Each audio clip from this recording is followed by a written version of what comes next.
அஸ்ஸலாமு அலைக்கும். ரமதான் நாள் 29. ஒரு கடலோர கிராமத்துல ஒரு வயசான படகோட்டி இருந்தார்.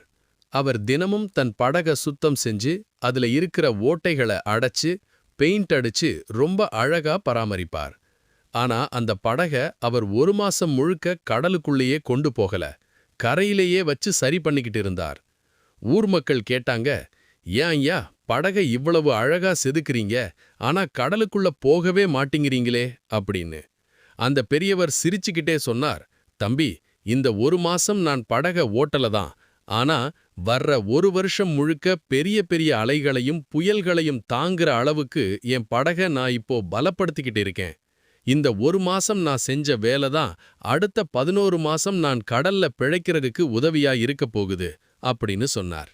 வாழ்க்கை பாடம். நம்ம வாழ்க்கையும் அந்த படகு தான். இந்த ரமதான் மாசம்ங்கிறது அந்த படக சரி செஞ்ச மெயின்டெனன்ஸ் காலம். 29 நாட்களா நோன்பு வச்சது, குரான் ஓதுனது, கெட்ட விஷயங்களை விட்டது எல்லாம் எதுக்கு தெரியுமா? ரமதான் முடிஞ்சதுக்கு அப்புறம் வரப்போற 11 மாச வாழ்க்கை கடல்ல வர்ற ஷைத்தானிய ஆசைகள்ங்கிற அலைகளையும் கஷ்டங்கள்ங்கிற புயல்களையும் நாம தைரியமா எதிர்கொள்றதுக்காக தான். ரமதான் முடியுதேன்னு கவலைப்படாதீங்க.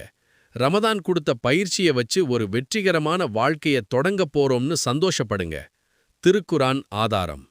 அத்தியாயம் 2 வசனம் 197 அல்லாஹ் சொல்கிறான், இன்னும் மறுமைக்கு தேவையானவற்றை சேகரித்துக் கொள்ளுங்கள்.